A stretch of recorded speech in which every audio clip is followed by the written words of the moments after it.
Notice in business that sometimes the business picks you, which is the wrong thing to do. You've got to pick the business. Yeah, That's in the model. I think the business can pick you. You can pick the business either way. I think what it is getting clear on what you have to offer to that business. Mm-hmm. Getting clear on your strengths, for one thing. What it is you're really good at. And often in business, when I'm working with business owners, I see them focusing on things in the business that they really shouldn't be doing. It's really not their forte.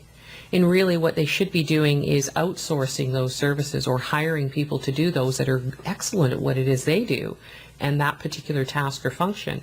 And then the owner needs to focus on what they do well. Yeah. And then often, sometimes the business owner needs to step completely out of the business and manage the back end and let other people step forward in the business. So you need to know, what is that line? When does that need to happen in the business? And that, using your system, would save them not only a lot of time and a lot of money, but a lot of grief. Oh, tremendous amount of grief.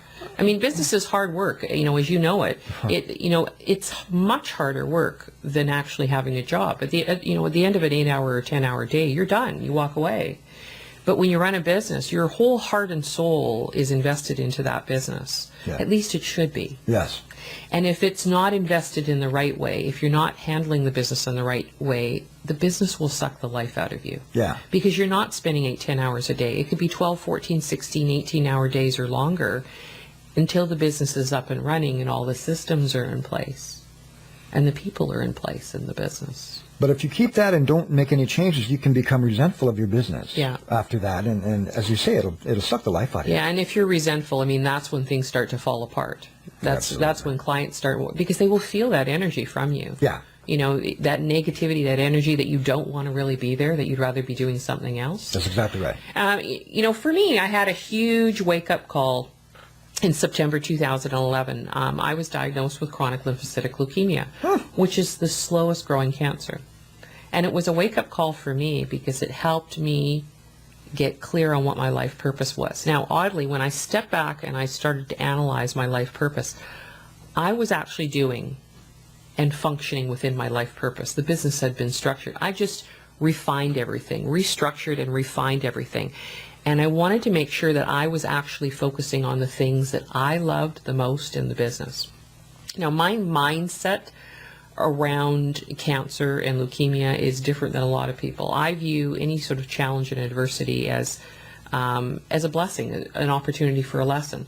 And the chronic lymphocytic leukemia, to me, was the greatest blessing I could have had in my life, because it helped to really look deeply into my life and what I was doing and what I wanted my life to be about, and who I wanted to interact with in my life, what types of relationships I wanted to build, and to start intentionally making those things happen. And I had been doing it all along, but not as deeply and intensely as what I wanted to be able to do it. So the CLL is the slowest growing cancer. Prognosis from the doctors was 15 to 30 years. I intend to be around for at least 40 or 50. I want to be around a long time. So I'm actively doing things to keep myself very healthy. And, I've got a new website that's going to be coming out and to be launched soon called About Face for Life. Which will be a blog on the 6 pillars of transformation and wellness for powerful living. Oh, excellent. And to me, it is about people living their life in such a way that they're living their passion and enjoying each and every moment, and they can pull that into any aspect of their business that they want to be able to do. You raised a good point, because am I correct in assuming that your passion for life and your passion for business helped you carry you through those moments where you could have had despair, and you turned that right around and you saw a blessing? Yeah, a big part of that is definitely true. The big part of it is, and the main part of this is the mindset. And whenever I've talked about image all through the years, I've always talked about your values and your character as a person, and your mindset is what makes that up. I was one of the first image consultants in the industry to talk about image from the inside out, which is your character and your mindset, the way that you're thinking and approaching life and approaching other people and your relationships with people. So it is my mindset of being a predominantly positive person and looking for the value of any type of challenge or adversity that you're facing. What are the lessons that I need to learn here? Why is this happening? What do I need to learn? What is my approach? And if you approach life in a very positive way, your outcome is going to be different. In fact, the day that I was diagnosed, in the evening, I told my husband about the diagnosis. And his first wife had passed away with cancer. And he was crying in the kitchen. I said, it's okay, relax. You know, it's like the slowest growing cancer. If you had to, the doctor said, if you had to get one, this is the one you'd want. So, yeah, and that evening, you know, he's holding me and he says, are you afraid? And I said, no, I'm not afraid. I'm actually fascinated. And he's looking at me like, what? And I said, no, I'm fascinated.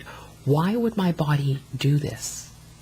And then I started to go into research mode and find out what factors contributed to this. Was it stress? How to manage stress? So I ended up taking a 200-hour yoga teacher training program. No kidding. And I'm working on my 500 hours now. Wow. But, you know, a lot of different shifts and changes, I was a lot more painting, a lot more sketching. I ended up taking a number of art classes, and I'm making space in my office, you know, over this next month here to add in a nice new drafting table for, you know, a designated space for actually painting. So a lot of changes. But you're still maintaining your business through all of this. Yeah, I've streamlined it quite a bit. And the business is still running, and I'm really focusing on what it is that I love to do. So I'm actually working less hours than I've ever worked, but I'm having way more fun.